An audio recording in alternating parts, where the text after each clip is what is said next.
hermano Ubaldo. Muy buenas tardes, sea bienvenido a Ruta de Luz.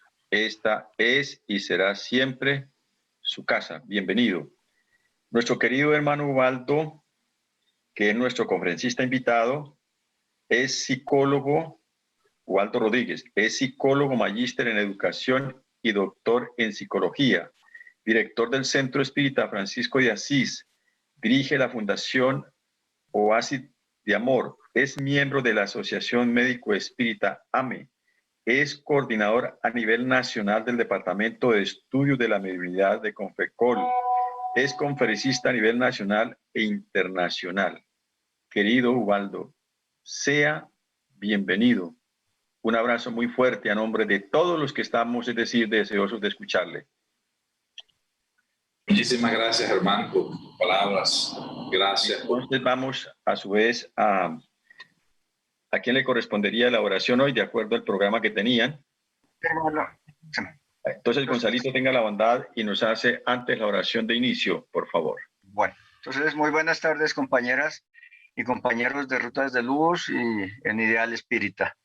Invitamos también a nuestros hermanos desencarnados en esta tarde para que cerremos nuestros ojos y elevemos una plegaria a nuestro amado Padre Celestial, nuestro bendito Creador, fuente divina de amor, que nos da la bendición de poder participar en esta tarde de esta bendito estudio semanal, hoy con la participación de nuestro hermano Ubaldo Rodríguez, con el tema de los estados de conciencia y el evangelio de nuestra hermana Aide Chica. Rogamos, Padre Santísimo, para que estos hermanos sean inspirados desde el mundo mayor con nuestros guías espirituales, que les inspiren a ellos para que el mensaje que hoy nos será compartido sea de gran bendición para todos los que participamos de este banquete en el día de hoy. Gracias, Dios mío, por esta bendición que ayuda a esclarecer nuestros espíritus. Y te damos gracias por la vida, por la salud, Señor, por nuestras familias y por el bienestar que nos das cada día. Te rogamos, Padre Santísimo, también en esta tarde, la bendita misericordia para todos los enfermos que se encuentran en los hospitales, en las clínicas, en todos los lugares del planeta o del universo, que se encuentren allí solos, abandonados, sin una mano amiga que los consuele y los apoye. Te rogamos que hasta allí, hasta esos lugares también llegue tu santa misericordia, Señor. Que esos ruegos de aquellos seres abandonados, de los ancianos, de los niños, huérfanos, en todas partes, Padre Santo, que allí se sienta ese amor tuyo, esa bendición, para que todos ellos puedan disfrutar de la salud en la medida en que la ley de merecimiento les permita, o si no, Padre Santo, para que ellos puedan ser fortalecidos, para que ellos puedan recibir esa fuerza vital que los ayude a continuar con esa prueba que cada uno está viviendo en sus vidas, para que ellos puedan lograr pasar al otro lado de una manera exitosa. Te rogamos también, Señor, en este mismo instante, la bendición para aquellos que contemplan la posibilidad del suicidio, que suceda algo inesperado y se echen para atrás y reflexionen y sean detenidos, Padre Santo, para que no vayan a cometer este terrible error que no es más que una puerta falsa.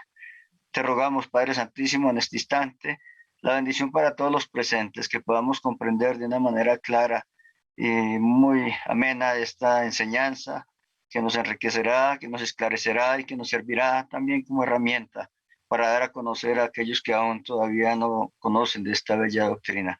Dejamos en tus manos, Padre Santísimo, y en el nombre de Jesús de Nazaret y de todos los buenos espíritus del mundo espiritual, para que tengamos la bendición tuya, Señor, en esta charla pública el día de hoy. Si es tu voluntad, Señor, quedamos bajo tu bendita bendición, Señor. Que así sea. Que así sea. Bien, muchísimas gracias a Gonzalo por esa oración. Gracias, Germán, por tu presentación. A Germán Junior, también muchas gracias por la invitación que nos hiciera, a Piedad también, y a todos nuestros amigos, la familia Telles, y a todos los amigos de Rutas de Luz. Siempre para mí es motivo de alegría motivo de mucha satisfacción poder compartir estos espacios que la doctrina espírita nos posibilita, ¿no? Porque nos hermana. Y hoy la tecnología, la web, nos posibilita aún más poder acercarnos en tiempo real desde los diferentes puntos del globo en que nos encontremos. Hoy más que nunca, el centro espírita y la propuesta espírita se lleva desde nuestros hogares y para nuestros hogares, estrechando o más bien cerrando una brecha de la participación conjunta, hermanada, frente a frente, que posibilita 4 paredes de un centro espírita organizado. Hoy entendemos, cuando hablamos de que los evangelios en el hogar, el espiritismo en el hogar, estos ambientes posibilitan eso. La participación nuestra sobre esta, voy a compartir pantalla para presentarles esto que tenemos aquí. Nuevamente, como decía, agradecemos a todos nuestros amigos del Centro Espírita Rutas de Luz. Estados de conciencia es de lo que hoy vamos a hablar. Solicitamos a todos los amigos aquí presentes que en la medida en que tengan una pregunta, algún tipo de inquietud, pueden presentarlo por el chat si desean. Entendemos, o no sé si existe otra metodología, ya Germán Junior dirá como anfitrión y organizador de toda esta parte tecnológica. Si alguien levanta la mano, puede permitirles, si así establece el orden del grupo, abrir el micrófono, o si desean pueden escribir en el chat. Yo con gusto atenderé las preguntas en el momento preciso en que éstas surjan. Porque más que una conferencia magistral de un solo sentido, también priorizo y me gusta la conversación, pero como la dinámica es una conferencia, entonces presentaré unas ideas generales y posteriormente abriremos un espacio considerable para intercambiar a través de preguntas y respuestas. Entonces, cuando nosotros entendemos esto, ¿qué es el estado de conciencia? Lo primero, yendo de lo más simple a lo más complejo, lógicamente es preguntarnos ¿qué es la conciencia? ¿Cómo se organiza la conciencia? ¿Dónde está la conciencia? Son preguntas bien complejas, bien interesantes, que para muchos estudiosos de diferentes ciencias, principalmente de las ciencias de la mente, la psicología, la psiquiatría, este tema se convierte en algo difuso, porque la ciencia oficial es una ciencia positiva, donde necesita de la experimentación, de la comprobación, para poder aceptar una idea como algo concreto, como algo real o como un conocimiento certero. Y entendemos nosotros que esto ocurra porque es necesario para que el desarrollo del pensamiento científico se dé. No obstante, también los entendemos y excusamos porque muchos no conocen en esencia profunda del espiritismo, principalmente contenido en la obra del Libro de los Espíritus, ni cómo se dio la organización de Allan Kardec, de Hipólito León de Lizarribail, para que el espiritismo surgiera en la humanidad. Nosotros leemos en el último libro de la serie de Allan Kardec, que es la Génesis, y los milagros y las profecías según el espiritismo. Él, en la primera parte, en la introducción y en la primera parte de este libro, él habla de que el espiritismo como método de elaboración también se basa en el mismo método que las ciencias convencionales, es decir, el método experimental. Y establece allí, y cuando le entendemos y estudiamos el recorrido histórico que llevó a Allan Kardec a los estudios experimentales para darse de frente con la realidad del alma, entendemos que precisamente se basa en los criterios de la experimentación. una metodología científica convencional que despunta, lógicamente, hacia una ciencia muy particular, que es la ciencia del espíritu. Entonces, desde ahí ya tenemos una clave fundamental. Y vamos a entender, entonces, por qué Allan Kardec, para empezar con esta idea, Allan Kardec, en la pregunta 27, habla o pregunta a los espíritus. De esta manera, habría pues dos elementos generales del universo, espíritu y materia. La respuesta a esta pregunta es sí. Y por encima de todo ello está Dios, el creador y padre de todo. Esas tres cosas constituyen entonces el principio de todo cuanto existe, la Trinidad universal. ¿Por qué traigo esta pregunta para el estudio de hoy, para socialización o la conversación que vamos a tener hoy? Porque aquí enseguida empezamos a disgregar, repito, desde lo más simple hasta lo más complejo, la realidad de todo cuanto existe, incluso la realidad de nosotros como seres individuales que somos. Nosotros estamos constituidos entonces de dos cosas fundamentales, el espíritu y la materia. La pregunta 23 y luego en la posterior a 70, Allan Kardec pregunta de qué es el espíritu. Y los espíritus suponen que son el principio inteligente del universo. Entonces ya tenemos una definición, principio inteligente. Sin embargo, hasta hoy día la inteligencia puede ser definida, mas no puede ser constatada, como se constata, por ejemplo, objetivamente un celular, un mueble, un órgano, el cerebro, el corazón, el hígado, no puede ser constatada de esa forma.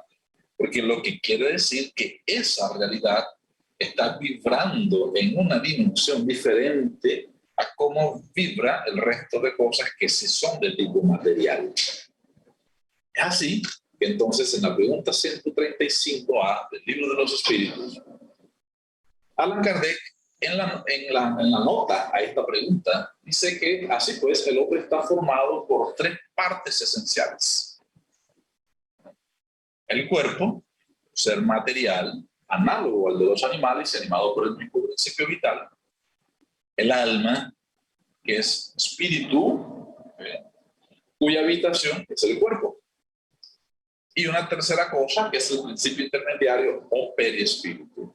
Sustancia, como dice ahí, semimaterial, que sirve de primera envoltura al espíritu y une el alma con el cuerpo. Tales son, para hacer una comparación, y Allan Kardec, como pedagogo, hace una representación didáctica de lo que sería nuestra realidad trina, haciendo la analogía con el fruto. Entonces él dice, tenemos, así como el fruto, tenemos el germen, el perispermo y la corteza. Por ejemplo, para hablar, todos conocemos un mango, ¿verdad?, que tiene la semilla grande. La semilla sería el germen, es decir, espíritu.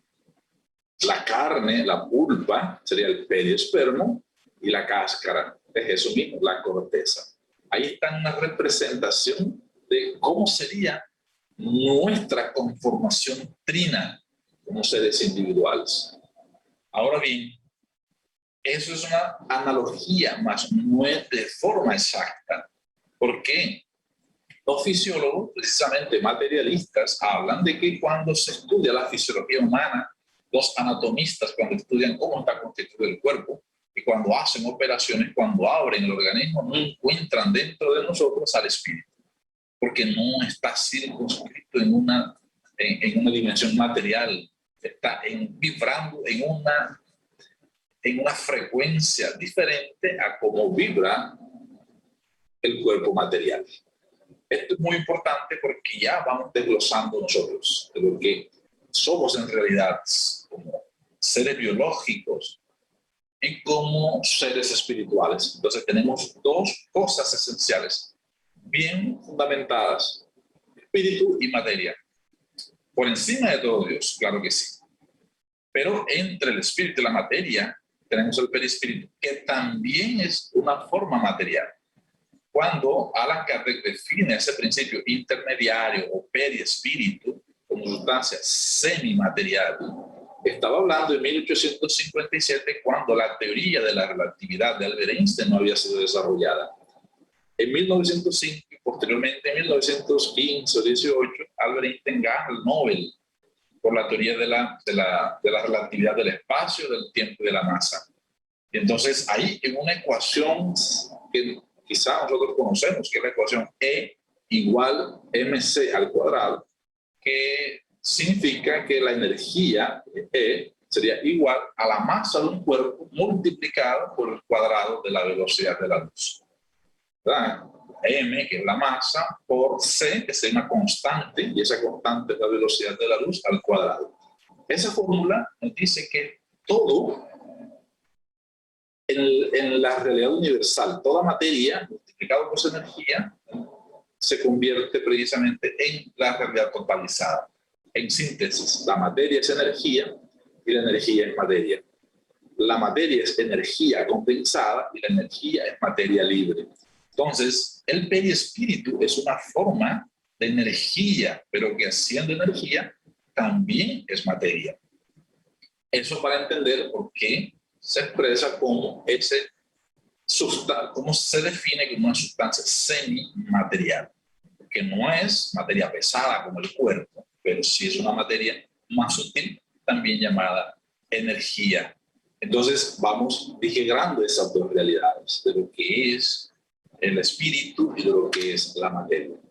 Y hay una cosa importante, que fíjense ustedes, Allan Kardec define, y es una constante definir al espíritu, y habla de espíritu, que en realidad también es el alma. Hay algunos que pretenden de forma didáctica y como representación didáctica, es acertado, decir que el alma es el espíritu encarnado y que el espíritu es el mismo ser en forma libre. Sin embargo, Allan Kardec y los espíritus dicen, alma y espíritu es la misma cosa, como se le llama, porque es la esencia, ¿no? Pero Allan Kardec establece para llamar al espíritu con E minúscula y al espíritu con E mayúscula, para diferenciar didácticamente en un detalle particular. Cuando habla del espíritu con E minúscula, la pregunta 23, la definición que da del espíritu, se refiere a ese principio inteligente, a eso que es diferente de la materia, aunque esté interactuante. Y cuando habla de la pregunta 76 en adelante, del espíritu con E mayúscula, se refiere a esas individualidades extracorpóreas, quiere decir al espíritu propiamente dicho, que se individualiza con una forma semimaterial, es decir, con su periespíritu. Entonces, Allan Kardec en esta pregunta 621 y la respuesta particular cuando dice que la ley de Dios está escrita en la conciencia, la primera pregunta que debemos hacernos es, ok, entonces, ¿qué es la conciencia?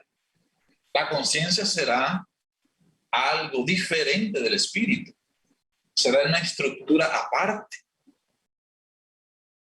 será algo integrante de la esencia del ser. Se confunden en una misma realidad. ¿Son la misma cosa o son diferentes? Son preguntas inquietantes. Incluso cuando nosotros adentramos y dialogamos con profesionales de la salud, principalmente de la psicología, que además son espíritas, se convierte en un poco difuso esta definición, ¿verdad? Y a partir nuevamente aquí que Allan Kardec nos enseña convenientemente a asumir el estudio del espiritismo y de todo cuanto podamos estudiar para hacer esa relación con la ciencia espírita, es irnos a las ideas básicas en cuanto a su significado etimológico y sin preconceptos. Recordemos históricamente que incluso las ciencias de la psicología se desarrollan y se asume como ciencia a partir de 1875 y el espiritismo surge en la humanidad en 1857. Es decir, muchos años antes de que la psicología naciera como ciencia. En Alemania, con Wilhelm Wundt, ya el espiritismo había sido dado a la luz. y ya nos estaba hablando entonces de la conciencia. Entonces, la forma en que el espiritismo está hablando es una forma tal, una forma didáctica, y Allan Kardec, utilizando de su conocimiento, de la didáctica pedagógica, porque era un grande pedagogo, discípulo de Pestalozzi, que a su vez Pestalozzi fue discípulo de Rousseau, que revolucionaron los conceptos de la pedagogía. Allan Kardec organiza el conocimiento espiritual de tal forma que sus enseñanzas todavía están vigentes y han resistido al desarrollo de las diferentes ciencias. Entonces, ante eso tenemos que considerar lo que es la definición de la conciencia, para poder adentrarnos precisamente en por qué hablamos de estados de conciencia. ¿Por qué Juana de Ángelis, en su serie psicológica, habla muy enfáticamente de esos diferentes estados de la conciencia? La definición de conciencia que tenemos, la más neutral posible, son estas definiciones que encontramos de la Real Academia de la Lengua Española. Las podemos consultar por la internet incluso. Su primera definición, ¿verdad?, que del latín, viene del latín y del griego, ¿verdad?, cuya definición hoy aceptada es, primero, conocimiento del bien y del mal, que permite a la persona enjuiciar moralmente la realidad y los actos, especialmente los propios. Entonces hablamos de una conciencia del yo, una conciencia de mis actos. Y esa idea de conciencia, entonces la estamos catalogando precisamente en la diferenciación entre lo que es bueno y lo que es malo. Allan Kardec se adelanta mucho a esto y ya lo vamos a ver. La segunda definición precisamente es sentido moral o ético propios de una persona. El segundo conocimiento, el tercer definición es conocimiento espontáneo y más o menos vago de una realidad. Entonces yo tengo conciencia de lo que existe o no. Yo soy consciente, es decir, tengo conocimiento en relación a una realidad, un fenómeno, un detalle, una persona, una emoción. ¿Se entiende? Entonces ahí, fíjense que la definición de la conciencia tiende a estar hacia afuera y no hacia adentro de la realidad del ser. El cuarto conocimiento la cuarta definición es conocimiento claro y reflexivo de la realidad. Entonces, cuando una persona tiene un conocimiento claro y además de eso reflexiona acerca de esa realidad, entonces ya estamos hablando que tiene conciencia plena de. Tú eres consciente de que te estás haciendo mal porque estás fumando. La persona dice, no, porque yo no sabía que el cigarrillo hacía daño. No eras consciente de esa realidad. Pero no tengo conciencia de eso. Entonces, hasta ahí, las definiciones están siendo siempre asumidas hacia lo exterior. Por eso, en cuanto a la definición misma y la idea de qué son los estados de conciencia, entonces hacen relación a un conocimiento. Y no necesariamente cuando nosotros tenemos conocimientos, necesariamente implica desarrollo de la conciencia desde una definición más profunda, como la que sigue. Bueno, antes la definición 5 dice que conciencia, capacidad de reconocer la realidad circundante. ¿Va? Pero esta definición 6, que es la que se asume en particular por el espiritismo, por las ciencias de la conciencia, en este caso el psicoanálisis, la psicología analítica y principalmente el espiritismo. Entonces, conciencia, ahí está encerrado en rojo, actividad mental del propio sujeto que permite sentirse presente en el mundo y en la realidad. Esta es la definición que se asume muy particularmente desde la psicología, desde el espiritismo. Y aquí una cosa fascinante, porque esta definición es tal cual hoy lo asume la Real Academia de la Lengua Española. Y Allan Kardec nos estaba hablando de esta realidad, de esta actividad desde 1857. Y recordemos que todas las ciencias de la gramática, de la semántica, los lenguajes evolucionan como evoluciona toda la ciencia. Las ciencias, la gramática de hoy es la misma de ayer. El español de Cervantes no es el mismo del español de hoy. ¿Se entiende? Hay definiciones, conceptos que varían en el tiempo. Pero Allan Kardec y el espiritismo fueron de tal forma elaborados que permanece la esencia. Así como Jesús utilizó las parábolas para dar una enseñanza cuyo contenido moral permaneció y permanece en el tiempo por más de 2000 años. En el espiritismo, los conceptos, Allan Kardec se cuidó de ir al meollo, a la raíz de una terminología para que persistieran las definiciones, la gramática, la semántica, los giros idiomáticos que prevalecen en los diferentes idiomas. Escrito en francés, todavía desde los significantes y significados en el español, permanece la idea. Entonces, por eso cuando él habla de que la ley de Dios está inscrita en la conciencia, la ley de Dios no es estática. Por eso él no dijo, la ley de Dios está inscrita en el espíritu. Porque el espíritu, por definición, entonces se concibe como una sustancia particular, diferente a la materia, pero que está allí, que es nuestra realidad. La ley de Dios es activa. La ley de Dios, entonces, como dice ahí, es parte de una actividad mental.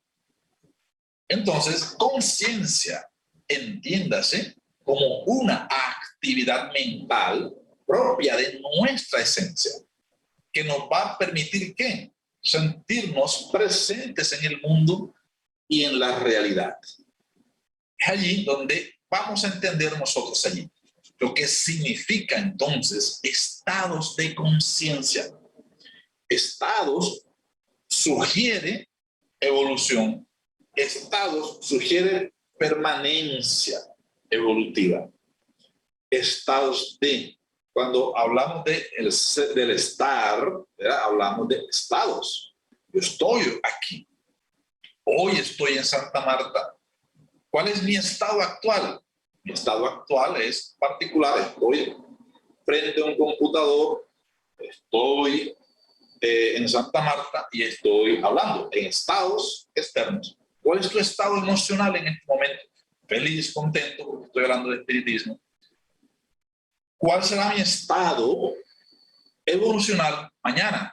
No lo sé, pero Germán ahorita me decía cuando hablábamos, cuando nos saludamos, que alguien decía, yo estoy bien, estoy perfecto, y no quiero creer ni quiero fallar en que mañana estaré mejor que hoy.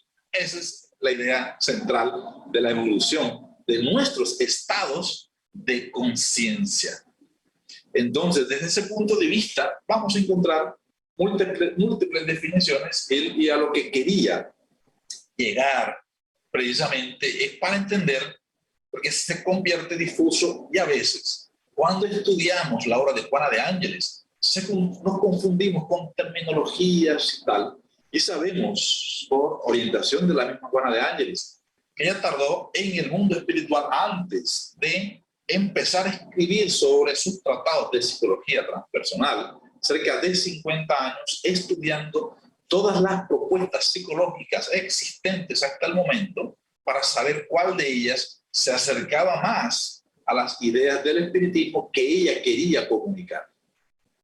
Cuando entonces decide que es psicoanálisis de Freud y Jung, la psiquiatría, otras posturas psicológicas hacen un puente con el espiritismo y ella asume múltiples aspectos entonces de la psicología freudiana, de la psicología junguiana, de la psicología transpersonal, que no nace con Juana de Ángeles en verdad, sino que ella lo asume, que es una ciencia desde la psicología que nace más o menos en 1965.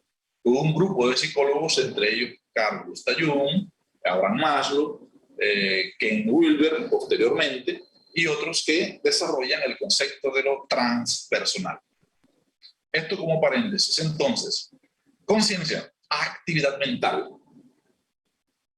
conocimiento del sentido moral y ético y tal, no necesariamente. Sí, entonces tenemos que saber para posicionarnos los significados. Cuando alguien nos está hablando de que no tiene conciencia de lo que hizo, está hablando de un conocimiento. Que no tiene conciencia de su realidad particular. Ok, entonces puede ser un conocimiento, no sabe definir lo que es, ok, desconocimiento de, perdió la conciencia, se quedó en un estado inconsciente. Entonces, nuestro cuerpo está allí, pero no hay actividad, ¿verdad? Entonces ahí dice pérdida de la conciencia. Cuando no hay actividad mental, hay pérdida de la conciencia. Pero los espíritas sabemos que la actividad mental permanece, incluso cuando el cuerpo muere. Entonces, los estados de conciencia serán íntegramente estados de evolución que permite al ser espiritual acercarse precisamente o a sentirse parte integrante del mundo y de su realidad. ¿Cuál es nuestra realidad? ¿Qué soy? Yo siempre, no recuerdo si aquí en algún momento, pero siempre que hablamos de esta situación, yo todos, en todas mis conferencias, en todas mis clases de psicología, porque gozo de la oportunidad de trabajar como profesor y profesor en psicología, a todos mis estudiantes de entrada, la primera clase yo le pregunto, ¿tú quién eres? ¿Quién eres? Y empiezo a preguntarle, ¿tú quién eres? La que está sentada a la izquierda de tal, ¿quién eres? Y empiezan a decirme, yo soy María Perenceja, yo soy Germán Telles, tengo 38 años. Germán Telles Jr., no sé si tienes más, Germán, yo creo que un poquito más, pero o un poquito menos. Parece menos, parece de 24. Y le pregunto, y empiezo a preguntarle, dime más, ¿quién eres?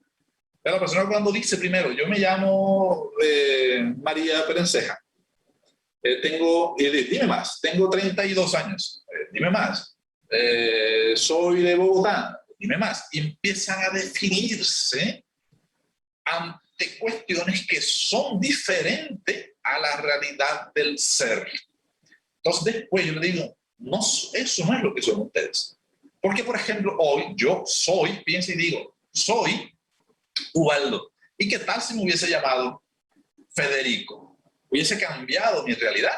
No. No, yo soy Samario porque nací en Santa Marta. Y si hubiese nacido en Bogotá, hubiese cambiado mi esencia. No. De pronto hubiese cambiado mi forma de hablar, algunas costumbres externas, posiblemente. No estuviese vestido así de suéter, estuviese vestido con más camisa, porque posiblemente tendría frío, aquí tengo calor, pero no cambiaría mi realidad. Que soy médico, que soy psicólogo, que soy tal, y eso empezamos a definirnos con lo que estudié. Yo no soy psicólogo. Esa es mi profesión, eso es lo que decidí estudiar. Porque bien hubiese podido estudiar ingeniería y no hubiese cambiado de pronto mi visión de ver del mundo, de pronto, pero no mi esencia. Y empezamos a definir por dónde estamos, lo que hacemos, lo que queremos, pero no lo que somos. Es allí donde uno dice, estamos posicionados, nuestra actividad mental está posicionada y me siento presente en mi realidad. Es cuando decimos, falta posicionarnos sobre esa realidad. Allan Kardec, la pregunta 629 del libro de los Espíritus, ella dice, ¿cuál es lo moral?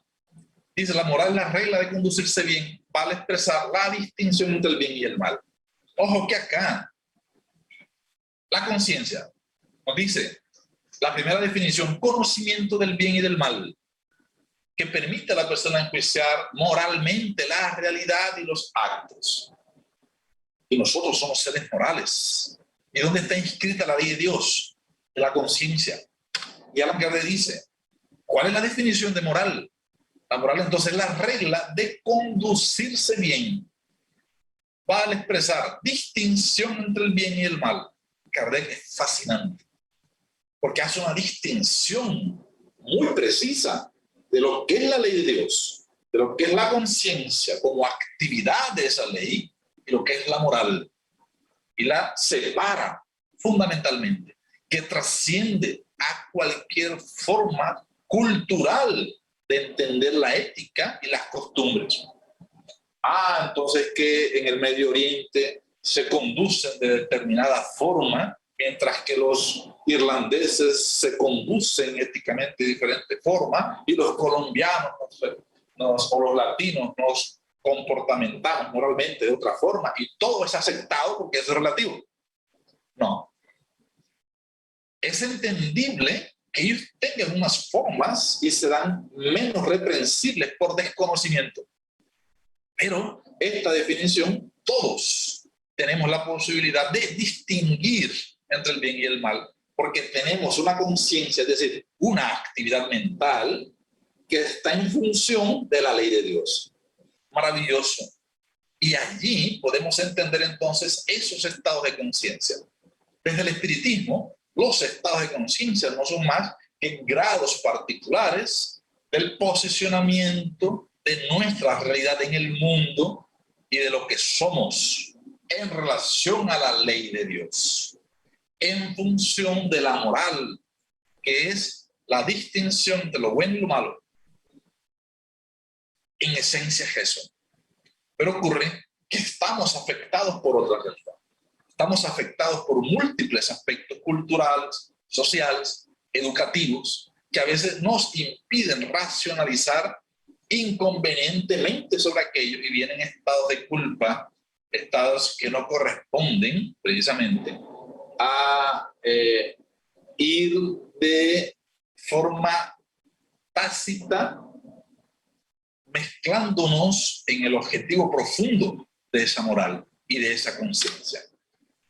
Por eso, nosotros estamos acostumbrados a Juana de Ángeles, que no vamos a traer nada de Juana de Ángeles, sino para explicar cómo ella entiende.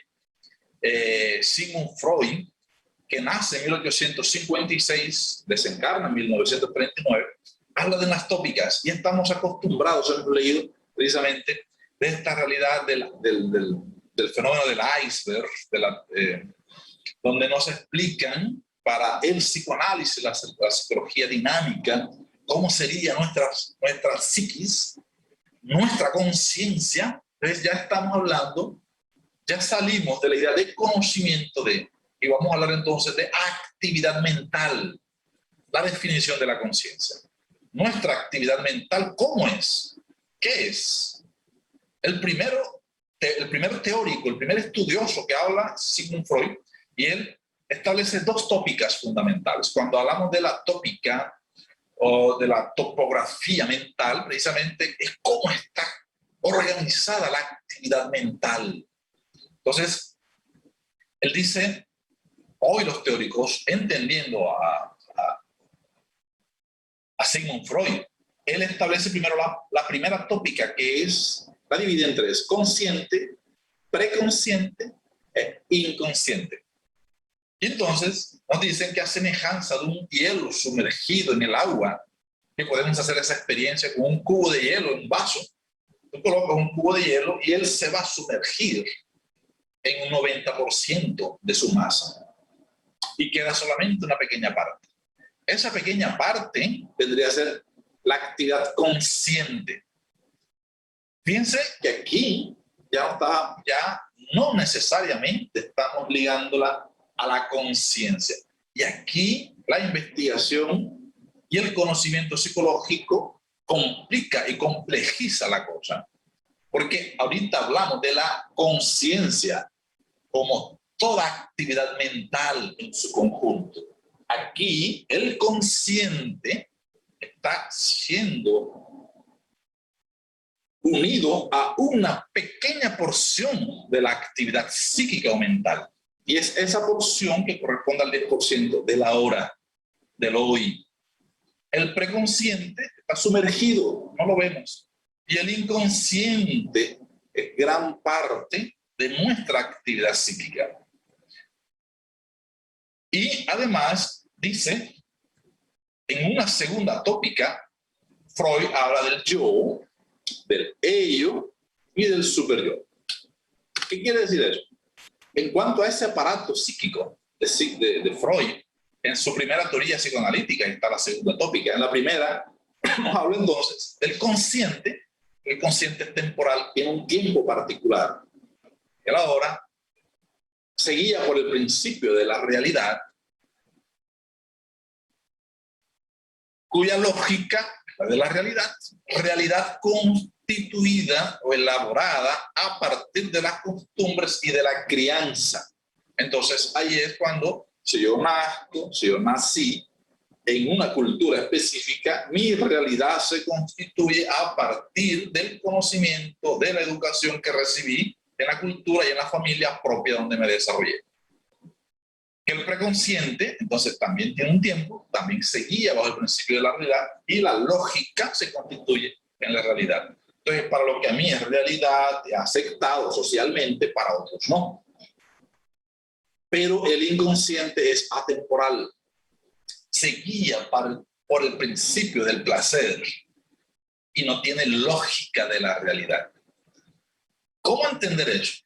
Por ejemplo, cuando nosotros estamos soñando y tenemos un sueño, el contenido inconsciente, el contenido psíquico de lo más profundo, es un contenido energético que no tiene figuras, pero todo está siendo guardado en lo más profundo de mi ser, de mi esencia, de mi mente, de mi conciencia, es decir, en el espíritu. Queda todo, las encarnaciones que voy teniendo van quedando allí.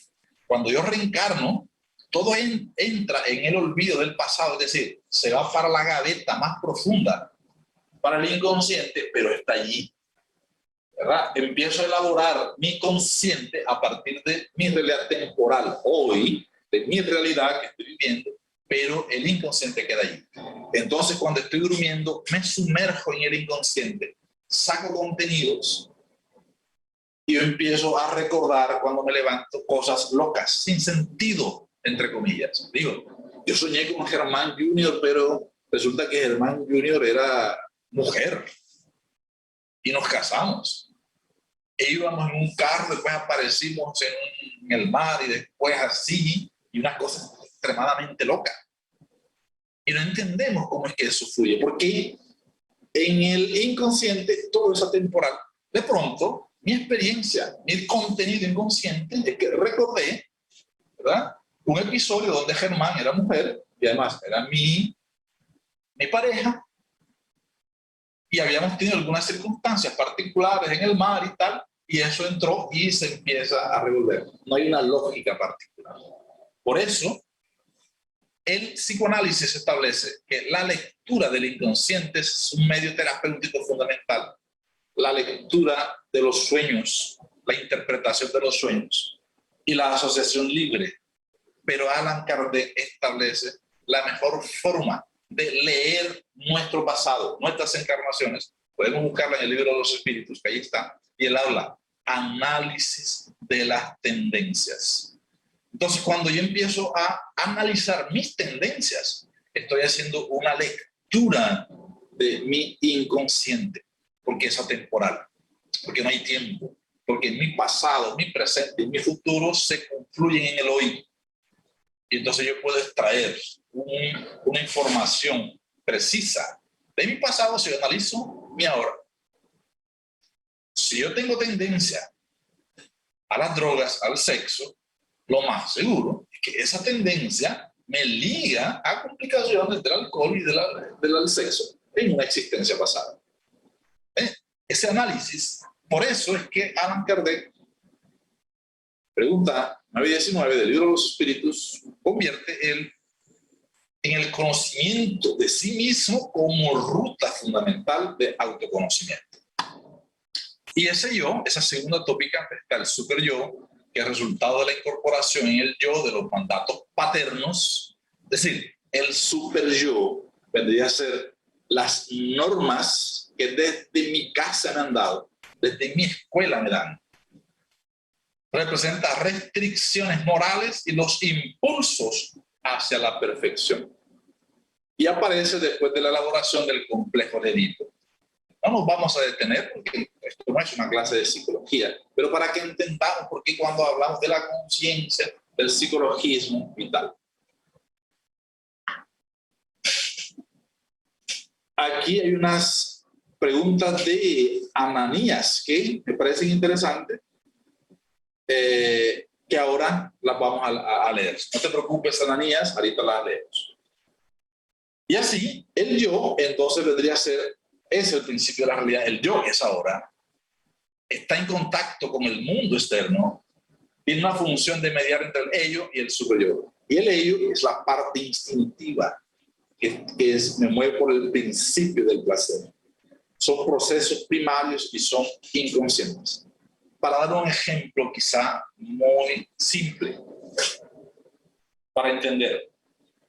Yo estoy en el centro espírita, estamos en esta reunión está siendo en el centro espírita en Santa Marta y no hay abanico ni hay aire acondicionado. Entonces, imagínense ustedes acostumbrados al frío y entonces estamos en Santa Marta encerrados en un salón con 80 personas y no hay aire acondicionado ni hay abanicos.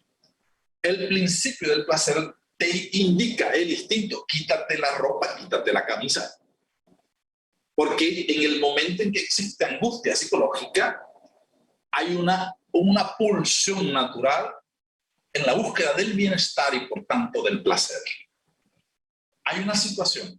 La situación es, tengo calor, me siento mal, enseguida, quítate la ropa, échate agua, báñate. Te está indicando eso. O vete de aquí, sal de aquí, busca. Ese es el impulso natural. El yo, es decir, mi conciencia, mi consciente, más bien, y yo, dice, yo no puedo. Estoy y miro para todos lados, ¿verdad? Para ver quién más tiene calor, veo, este tiene calor y tal, para minimizar mi angustia. Si veo que otro compañero se está echando fresco así, está desesperado, no soy yo solo. Entonces ya eso me aquieta un poco, pensé que era yo solo y tal. Ya minimizo la angustia. Y enseguida recuerdo, no es que estoy en el centro espírita y la norma social dice que aquí en general no puedo quitarme la camisa ni puedo estar desnudo, porque eso es socialmente no es permitido. Entonces el yo media entre el impulso del placer y el superyo. Por eso es que existen normas que no dicen a la esencia, porque muchas normas no son necesariamente o están de la mano con la ley profunda de Dios. Por eso es que Jesús, cuando vino, contradijo incluso normas de tipo externa. La norma decía, no te puedes comer los alimentos con la mano sucia. ¿Por qué? Porque si te lo comes con la mano sucia, te ensucias por dentro, sucias tu alma, y con el alma sucia no puedes entrar al cielo. Si tú quieres y amas a Dios y respetas la ley, tienes que lavarte las manos antes de él. Esa es la norma. Entonces, al impulso del hambre, una persona con hambre, su impulso primario, come. El yo enseguida alerta, tengo hambre, quiero comer, ahí está el pan, voy. Se activa el superyo, pero la norma dice que tengo que lavarme las manos antes de comer. Viene el yo y racionaliza. Me lavo las manos antes de comer. Antes era porque es pecado. Hoy es porque hay bacterias y hay que lavar las manos. Yo medio. El espiritismo nos ayuda a distinguir exactamente entre las normas de tipo sociales, convencionales y las normas de tipo moral, profundamente ligadas a la ley de Dios. Son cosas fundamentales y fascinantes. Y así, Carl Gustav Jung entonces nos propone una cosa más profunda. Y entonces nos habla de una tópica diferente y nos habla del self. Ese self que es el eje central, que para el espiritismo no es más que la conciencia o el yo profundo. Que hay una persona, que hay un ego, y muchas veces hemos ligado el concepto ego a cosas negativas, y no tiene nada que ver con cosas negativas. Tiene que ver con estados primarios del desarrollo de nuestra conciencia, pero que en últimas no tiene nada de malo. Un ego, por ejemplo, en el niño, es normal que el ego sea lo que más se muestre. Y una forma de alimentar el ego positivamente es decirle, estás lindo, qué bonito te queda ese vestido. Y uno, me sentí bien, claro, eso es ego, es malo, en absoluto. Si a mí me halagan hoy y me dicen, Ubaldo, qué camisa tan bonita tú tienes. Muchas gracias. Me cae bien, claro. ¿Dónde está llegando? Al ego, sí, es malo, en absoluto. Malo, entonces ahí deriva, es el egoísmo. Entonces, solo inflación, por decirlo de alguna forma, un término que se me ocurre, que no es así, del ego. Solo es, estamos solo alimentando el ego, solo alimentando el ego, solo alimentando el ego. Ahí es donde radica lo esencialmente perjudicial, porque nos quedamos en una fase primaria de nuestros estados de conciencia. Y así adentramos a esto último, que es de Ken Wilber, que Juana de Ángelis utiliza muchísimo, que son los estados de conciencia. En este libro, que por aquí lo tengo, ¿verdad?, que es muy interesante, Juana de Ángelis se refiere a él y hace una clasificación que a mí particularmente prefiero no usar. Y ella habla de los estados de conciencia dormido y despierto. ¿Por qué no me gusta usar o hacer relación al sueño como si fuese negativo? Porque hoy sabemos que el sueño constituye una herramienta fundamental muy importante para la consolidación de la memoria, del aprendizaje, de la salud, de la revitalización, y a través del sueño y por el sueño el espíritu se desprende durante la actividad onírica, mientras dormimos, para ir al encuentro con los otros espíritus y el mundo espiritual. Por eso no me gusta llamarle, ¿verdad?, conciencia dormida, conciencia despierta, porque cuando estamos en el sueño, nuestra actividad mental sigue funcionando. Claro que entonces, cuando ellos hablan de conciencia dormida y conciencia despierta, hacen es la relación al cuerpo que duerme. Entonces, el cuerpo que está en reposo, el ser está durmiendo, el cuerpo no está haciendo nada, está ahí casi que en estado inerte. Entonces, en relación a eso, ok, entonces no hay actividad física, pero sí hay actividad mental. Entonces, cuando yo me despierto, entro en actividad, estoy trabajando, entonces por eso es que asumimos de que despertó por fin, porque ahora está en actividad, ¿verdad? Esa relación hasta ahí, ok, pero vamos a entender que la actividad mental y de la conciencia, incluso durante el sueño, a veces se hace más, porque durante el sueño podemos seguir trabajando en el mundo espiritual o podemos seguir en los goces materiales, dependiendo aquellos estados. Entonces, en este libro, que no está allí definido en su esencia pura, solamente en los primeros estados, o sea, el sensorio físico, hace relación, y en este libro, Ken Wilber habla, por ejemplo, del estado sensorio físico, que es el primero. Él dice, el dominio de la materia, la sensación y la percepción. El nivel es el mismo nivel sensorio-motor de Piaget. Es el mismo sensorio físico de Aurobindo. Y son los mismos tres estados del Khandás del budismo. Actividad material. El fantástico emocional, que es el número 2, dice el nivel emocional sexual, la etapa de la bioenergía, el elan vital, la libido y el prana. Entonces dice que la actividad sexual funcional hace parte de mi segundo estado de conciencia. Entonces, los que estamos aquí, espíritas incluso, ¿tenemos actividad sexual? Claro que sí. ¿Tenemos libido? Claro que sí. Incluso aunque no tengamos del sexo desde el punto de vista, la sexualidad activa desde el punto de vista orgánico, aunque no hagamos el coito, no tenemos una pareja, eso no implica de que nuestra actividad sexual sea elaborada. Claro que sí. Cuando estoy creando, estoy hablando, mi energética sexual que fluye. Entonces, ese estado hace relación al segundo estado de conciencia.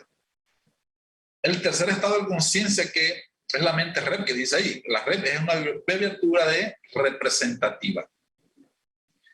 del estadio del pensamiento preoperacional de Piaget. Lo mismo, la mente se desarrolla en dos estados, el de los símbolos, de los 2 a los 4 años, y de los conceptos, de los 4 a los 7 años. Cuando yo me muevo por símbolos y conceptos, entonces estoy en un estado de conciencia cuarto. Y así va por el estado reflexivo, por el formal, y me gustaría leer el causal. El causal dice, según se dice, el nivel causal es la fuente no manifestada, el sustrato trascendente de todas las estructuras inferiores. La sin forma del Vedanta. Este nivel se realiza en un estado de conciencia denominada Nirvakalpa Samudhi por el hinduismo, y hace una relación de lo que sería para las diferentes interpretaciones filosóficas de múltiples culturas, que no lo voy a leer todo. Y luego el estado último que no está allí porque trasciende, dice, después de haber atravesado completamente el estado de cesación y de absorción causal, en el no manifestado la conciencia despierta, dice la King, ¿verdad? La conciencia despierta finalmente a su morada previa y eterna como espíritu absoluto, radiante y omnipenetrante, uno y muchos, único y todo, integración e identidad completa entre las formas manifiestas y todo lo que es sin forma no manifiesto. Es decir, la trascendencia. ¿Cuáles son esos estados de conciencia? En últimas, que la psicología nos trae y nos explica convenientemente, pero para el espiritismo, como lo explicamos al comienzo, es simplemente los estados evolutivos de trascendencia del ser. Por eso que el espiritismo nos ayuda y nos da un empujón fundamental, que para trascender en esos estados tenemos que desarrollar nuestra moralidad en el bien, en el trabajo y en el amor. Muchísimas gracias.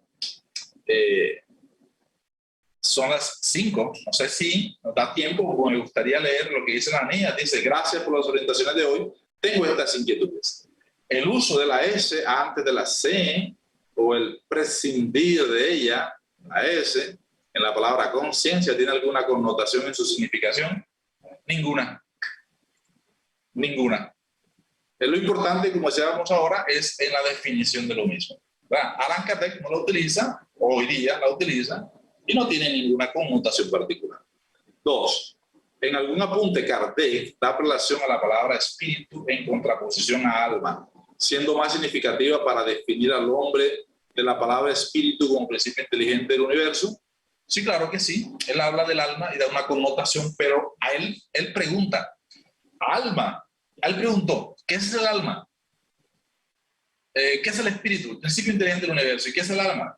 Es un espíritu encarnado, ¿verdad?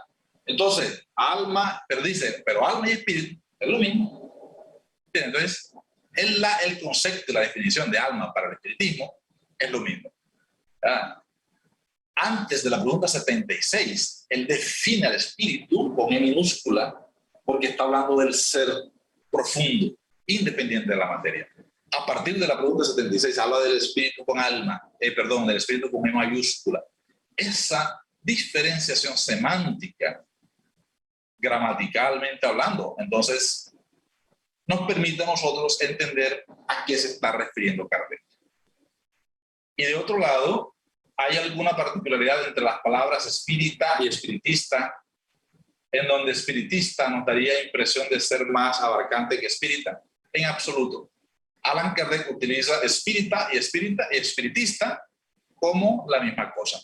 ¿Verdad? Entonces, no es más abarcante decir espiritista que espírita. Es lo mismo. ¿Verdad? Son palabras sinónimas en sí. Muchísimas gracias, Germán Junior. Muchísimas gracias a todos los participantes. Dejo hasta ahí a su consideración si hay alguna pregunta en particular. Si no, les doy las gracias por esta oportunidad que me dan de hablar aquí con ustedes.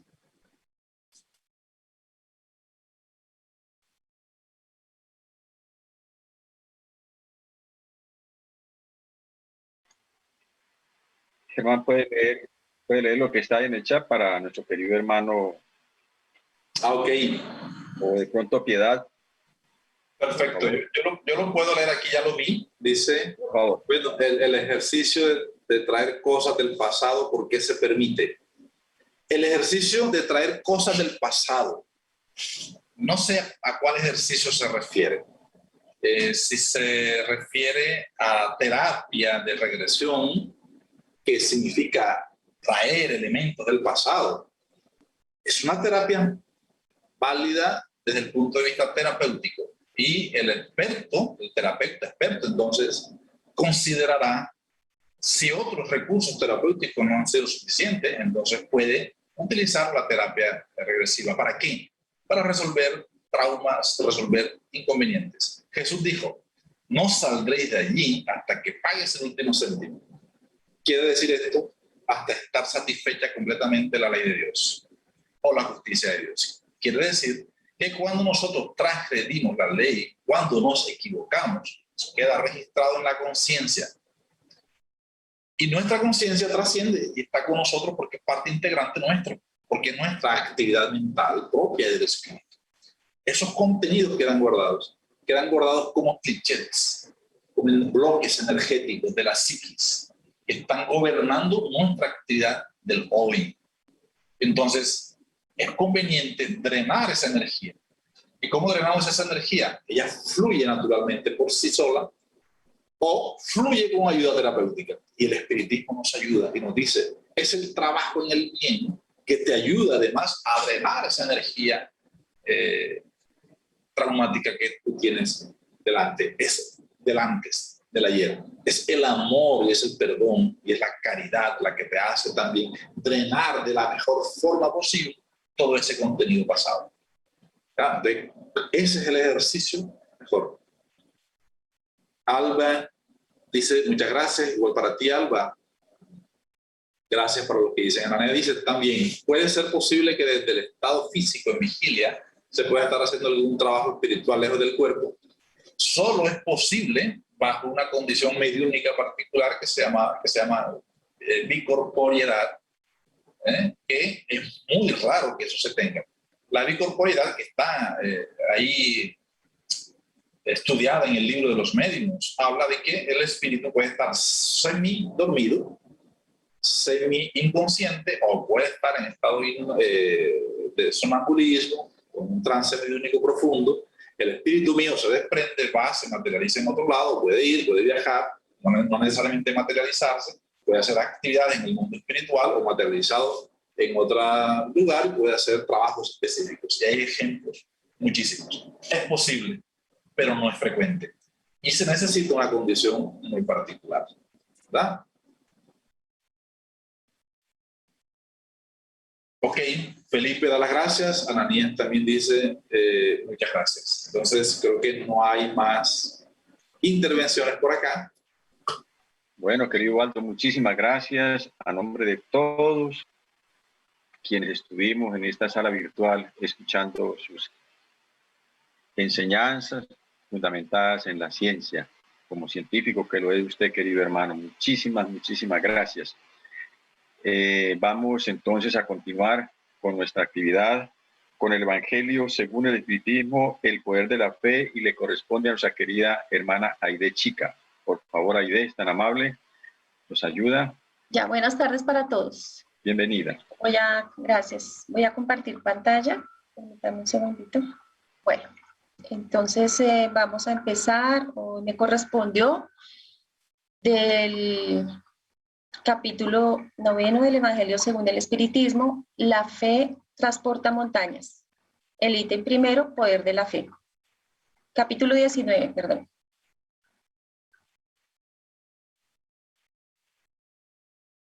Entonces vamos a hacer primero la lectura de la enseñanza y luego vamos a sacar unas conclusiones. Primero, cuando Jesús llegó al encuentro del pueblo, un hombre se aproximó a él y, poniéndose de rodillas a sus pies, le dijo: Señor, ten piedad de mi hijo, que es lunático y sufre mucho, pues muchas veces cae en el fuego y muchas veces en el agua. Lo he presentado a tus discípulos pero ellos no han podido curarlo. Jesús respondió y dijo: oh, generación incrédula y corrompida, ¿hasta cuándo estaré con vosotros? ¿Hasta cuándo habré de soportaros? Traedme a ese niño. Jesús amenazó al demonio y éste salió del niño, que quedó curado en ese mismo instante.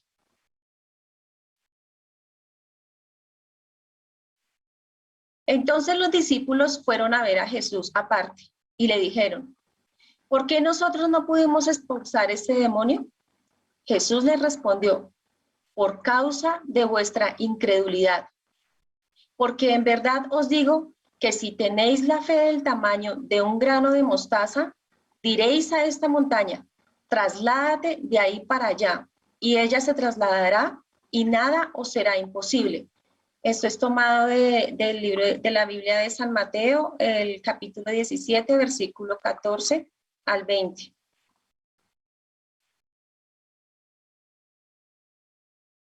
Bueno, entonces aquí porque me devuelvo, aquí porque nuestro Señor Jesús hace alusión a la enseñanza de la semilla de mostaza. Como sabemos, la semilla de la mostaza son de las más pequeñitas que hay, pero cuando dan su fruto, pues son de las, se puede decir que como las plantas más grandes. Entonces, él lo que quería decir era que si las personas tienen, pues la fe que sea débil, pues no van a lograr cumplir pues sus objetivos, y eso le pasaba a los discípulos. Ellos les faltaba fortalecer esa fe y por eso no podían hacer nada por este niño. Entonces, en el numeral 2 dice: en el sentido adecuado, es cierto que la confianza en sus propias fuerzas hace que el hombre sea capaz de realizar cosas materiales que no logra concretar cuando duda de sí mismo. No obstante, estas palabras de Jesús deben entenderse exclusivamente en el sentido moral. Entonces, si nosotros cuando queremos lograr algo, pues hablándolo desde el punto de vista material, de pronto nos falta creer en eso que queremos hacer, pues no lo vamos a lograr. Hablándolo desde el punto de vista espiritual, cuando nosotros queremos ser buenos hijos de Dios, actuar bien, si nosotros no creemos en que nuestro Señor Jesús y nuestro Padre Creador nos van a cumplir con esa promesa del mundo espiritual, pues nosotros difícilmente vamos a lograrlo, porque estamos dudando que realmente ellos nos vayan a cumplir. Hay muchas de pronto parábolas y enseñanzas referente a la fe, y esto aplica para todo lo que nosotros hagamos, tanto en el nivel material como en el mundo espiritual. Las montañas que la fe transporta son las dificultades. Entonces aquí utilizan el término montaña porque sabemos que las montañas son muy grandes. Si nosotros nos paramos al frente de una montaña, pues la vemos como que de pronto no vamos, si queremos llegar a la meta, pues vemos como que es algo difícil. Entonces aquí habla que las montañas que la fe transporta son las dificultades que se nos presentan, las resistencias. En síntesis, la mala voluntad que hallamos entre los hombres. Esa mala voluntad es cuando nos enfrentamos o tenemos que resolver situaciones adversas digamos, en la parte del buen actuar, aunque se trate de las mejores cosas. Los prejuicios de la rutina, el interés material, el egoísmo, la ceguera del fanatismo y las pasiones orgullosas. Todos estos son obstáculos que se nos presentan a lo largo de nuestra vida y que nosotros tenemos que resolver para poder tener esa evolución espiritual, pues para lograr llegar a nuestro objetivo. Pero si de pronto nos falta esa fe, si no tenemos claro lo que queremos, pues difícilmente lo vamos a lograr. Dice que son otras tantas montañas que interceptan el camino de los que trabajan a favor del progreso de la humanidad. Entonces lo vemos a diario. En todas partes tenemos esos obstáculos, bien sea pequeños o grandes, pero depende de cada uno de nosotros como seres humanos que los podamos sobrepasar. Aquí habla de la fe. Hay dos tipos de fe. La fe sólida, que es la que confiere la perseverancia. Entonces, cuando yo quiero lograr algo, aquí estamos enfocados en nuestra evolución espiritual. Si nosotros queremos ascender, pues tenemos que trabajar, pero para trabajar tenemos que creer en lo que estamos haciendo y tener esa fe. Entonces dice la perseverancia, la energía y los recursos que permiten vencer los obstáculos, tanto en las pequeñas como en las grandes cosas. Y hay otra fe, entonces vemos que también hay muchas personas que dicen yo creo en Dios, yo quiero ser una buena persona, quiero ayudar a mi hermano, pero pues no lo hacemos. ¿Por qué? Porque tenemos una fe vacilante. Dice, aporta la incertidumbre y la duda. O sea, de pronto decimos, sí, yo creo en Dios, se nos presenta un inconveniente, una dificultad y como que dudamos. Y de pronto decimos, ¿será que Dios sí existe? ¿Porque Dios me está poniendo estas pruebas? Entonces aquí nosotros podemos ver que tenemos esa fe que no, pues que realmente no es tan sólida. Aporta la incertidumbre y la duda de las que se aprovechan los adversarios a quienes debemos combatir. Este tipo de fe no busca los medios para vencer porque no cree que pueda hacerlo. Esto lo vemos también en la cotidianidad, cuando por ejemplo se presenta un evento, no sé, un partido de fútbol, si los mismos jugadores no se tienen fe a sí mismos, si no se tiene fe en el equipo, pues el adversario nota esa debilidad y pues fácilmente van a ser derrotados. Entonces, en cualquier cosa que hagamos y más en nuestra evolución espiritual, debemos estar pegaditos y creer en Dios y pues tener esa fe y trabajar para que día a día sea más fortalecida. Bueno, el tercer punto dice, en otro sentido se entiende por fe la confianza que tenemos en la realización de una cosa, la certeza de alcanzar un determinado objetivo. Ella otorga una especie de lucidez que permite que se vea con el pensamiento la meta que se desea alcanzar, así como los medios de llegar hasta ella, de manera que aquel que la posee avanza, por decirlo así, con absoluta seguridad. Entonces, definitivamente cuando nosotros tenemos fe, cuando creemos, sí logramos cumplir pues lo que queramos hacer, pero aquí nos enfocamos a trabajar por nosotros como, como buenos seres humanos, trabajar, seguir las enseñanzas de nuestro Señor Jesús y para que nuestro espíritu día a día tenga esa posibilidad de ascender y de mejorar y de pagar pues las deudas que podamos tener adquiridas del pasado. Dice, en ambos casos esa fe puede dar lugar a que se realicen grandes cosas. La fe sincera y verdadera es siempre serena, confiere la paciencia que sabe esperar, porque al tener su punto de apoyo en la inteligencia y en la comprensión de las cosas, está convencida de alcanzar la meta. Entonces dice que pues esa fe es sincera y verdadera, y que también se tiene que tener esa paciencia, ¿no? Porque muchas veces nosotros las cosas no las podemos conseguir tan de primera mano, sino que tenemos que trabajar por ellas. Aquí pues hablando desde el punto de vista como nosotros estamos todos los días trabajando por tener esa evolución espiritual, entonces tenemos que tener esa paciencia, esa fuerza, aprendizaje y aplicar todo el tiempo. Por su parte, la fe vacilante experimenta su propia debilidad cuando recibe el estímulo del interés. Se vuelve irascible y supone que habrá de suplir con violencia la fuerza que le falta.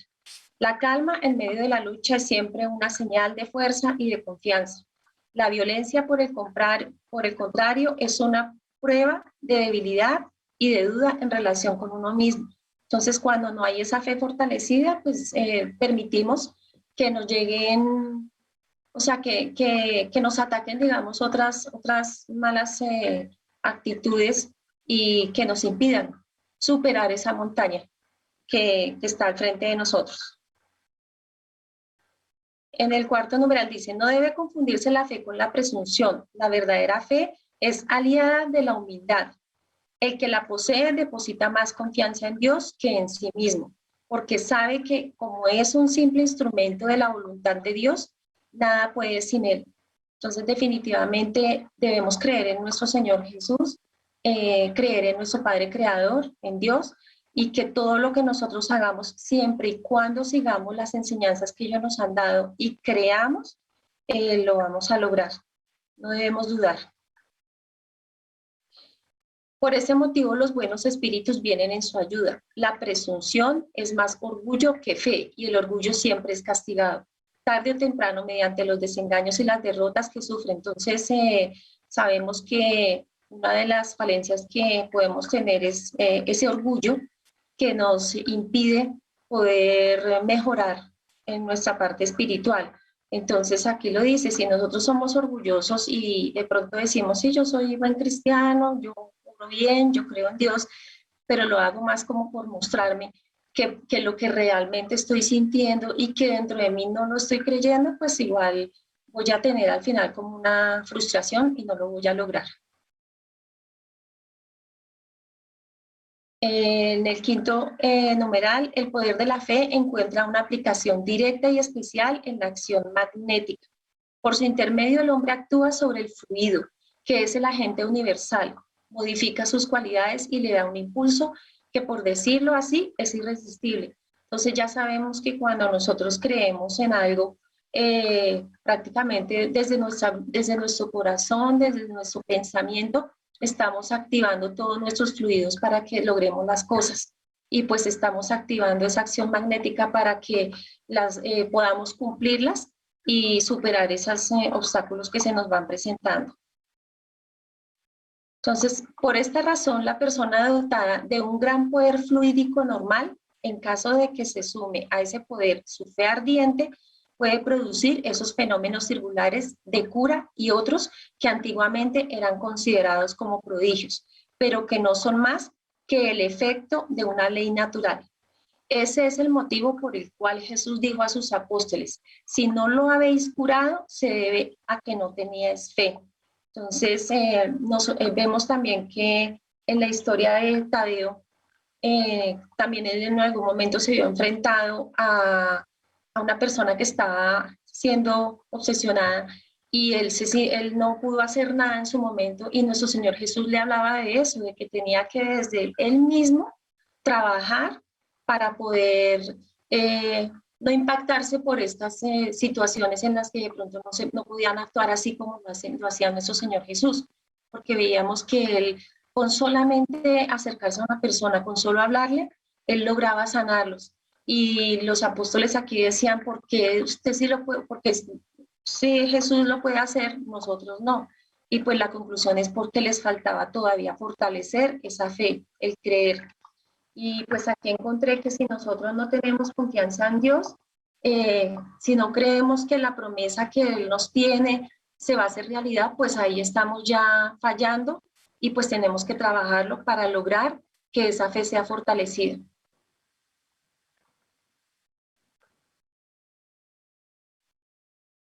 Muchas gracias.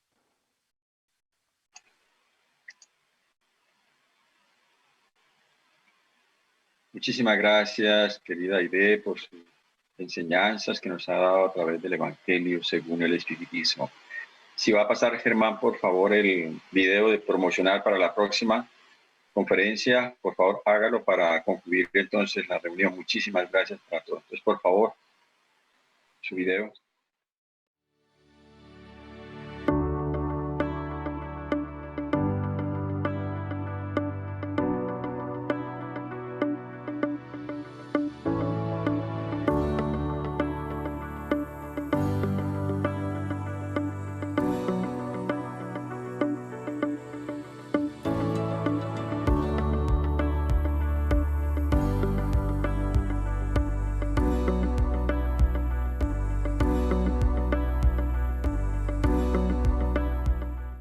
Bien, muchísimas gracias. Aprovecho para decirles que Edwin Bravo es un médico extraordinario, muy amigo de la casa, el Centro Espírita Rutas de Luz, y estará con nosotros dándonos la conferencia desde la República de Guatemala. Entonces, a todas y a todos los invitamos. Vamos a terminar la reunión con la oración de cierre a través de la señora María Velasco de Telles.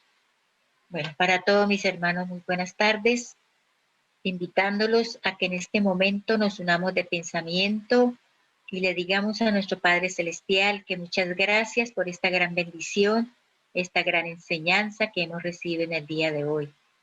Que todos puedan recibir ese bálsamo de paz, de armonía y de tranquilidad en sus hogares. Que siempre nos una el amor y la fraternidad, pidiéndole a nuestro Padre Celestial la divina protección para todos y que siempre se haga la voluntad en cada uno de nosotros, orando por todas las necesidades del planeta la Tierra e implorándole al Divino Maestro Jesús su ayuda, su consuelo, la esperanza para tantos seres que sufren, Señor. Nos colocamos en el regazo de tu divina misericordia, Señor, para que nos dé salud divina, su divina protección y su amparo, encomendando nuestra familia, nuestros seres queridos, a todas las personas que trabajan por el bien, que sean iluminadas y puedan seguir estos trabajos maravillosos que les han sido encomendados. Gracias, Señor, le damos por este maravilloso conocimiento que hemos recibido en la tarde de hoy y que todos podamos compartirlo con nuestras familias y nuestros seres queridos y especialmente con todos los espíritus que vienen a acompañarnos a esta tarea, que ellos también hayan recibido este consuelo y esta esperanza. Que la bendición y la protección divina de nuestro Padre llegue a todos los hogares, pero ante todo, Señor, que se haga su santa voluntad y que así sea. Muchas gracias para todos. Muchísimas gracias de nuevo para todas y todos. Los esperamos de hoy en 8, Dios mediante. Mucha paz. Buenas noches.